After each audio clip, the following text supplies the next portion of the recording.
welcome to this exciting update. It's done that thing again. It's odd, isn't it? I think it's because I pressed Alt. I think that's what it is. I pressed Alt, and so that's what it does. Welcome to this exciting update. As you may or may not be aware, we made a modification today, and in that modification, we made a bacon and eggplant. Yes, it's amazing. We've turned a goldenrod flower. Now, the goldenrod itself is goldenrod. If you pick it from the land, it's goldenrod. However, this is the great news. If you pick it and then, create some seeds and then harvest those seeds, you, my friends, will be able to harvest a bacon and eggplant. Let's check it out. We're going to use our favourite notepad to do this. Now, this is the blocks XML file. You'll see it here in this directory. And in it are all of the different settings that you can see for each and every item. So, for example, if I control an F, yes, I think I can do this, because if I remember rightly, it'll be the only mention of bacon in the entire thing. Let's have a look. Cancel. Yes, look. So we have gone to the block name, which equals planted goldenrod 3 harvest player. Now this harvest player indicates that when, as far as I'm aware, this is when the player has planted a goldenrod plant and then, harvests that plant. So only when you have planted the plant and then harvest it will it do this particular command. And in this particular case, we have said that amongst the items it must harvest is the food bacon and eggs. Now, it was a bit of a random, but it worked. It worked. Now, the one thing is, I didn't type in, I didn't back up this particular, I have no idea what this was. And as quite rightly observed by our friend, the Black Knight, he rightly said that I should have suggested that if you are going to edit any of these XML files, it's probably a good idea to do a backup. And his idea was, what it was it this one? What was it? He said just create a zip file. Look at add to archive. You can do that.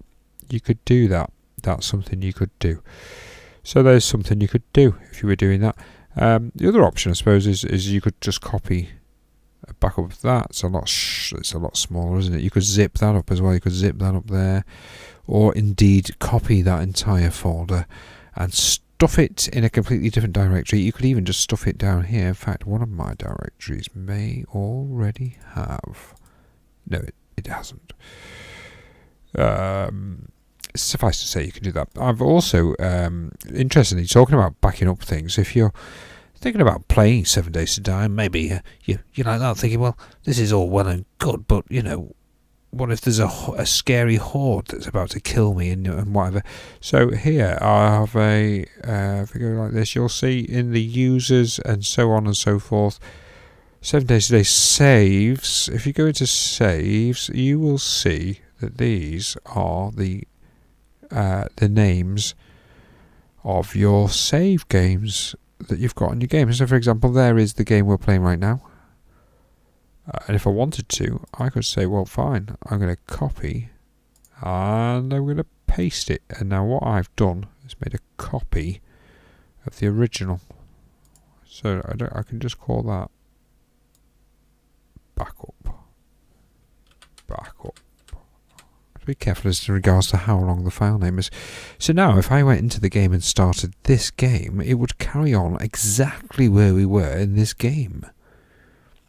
So you can imagine if you've built a base and you're like that, thinking this base is amazing, I'm going to test it, and you want to test it in real sort of game way. Before you do that, go in here, back up your file, you can test the game. And then if it does go tits up and your base gets destroyed, for example, you can say, well, actually, hang on a minute, let's go back and play this file instead. And there it is. So that's interesting. A little tip you can do there. Going to delete that. I'll keep that back up because sod's law, innit? Sod's law.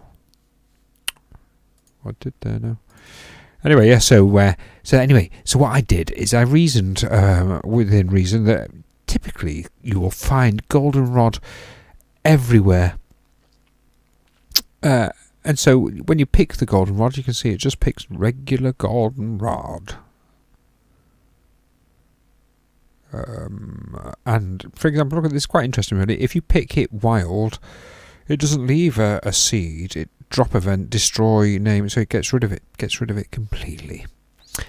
Same thing if you pick the second variant of the goldenrod, and if you harvest a goldenrod, it says drop event harvest name resource crop goldenrod plant. So you see what happens here, I think, is it leaves the seed. And then finally here, if you finally pick from a harvested goldenrod plant, you get bacon and eggs. Which is daft, isn't it? But still. And then it downgrades the plant back to goldenrod 1, which is there, and so on. And so the cycle begins. We only did this because we wanted to make a bacon and egg plant. See, eggplants, bacon and egg plants. We decided this was the vegetarian way to go. And it was quite amusing, so I thought we'd do that. So anyway, we've done that now. This is how we did it. We did it in the file blocks XML, which is inside the config folder. No, it's not. It's inside the data folder, and then inside config. That's one of the little updates we've done. So there you go. We've done a little. I call it a mod. It's not an official mod in the sense that you have to physically edit it yourself. But there you go. So very nice indeed. So there you go. Thanks very much. Bye.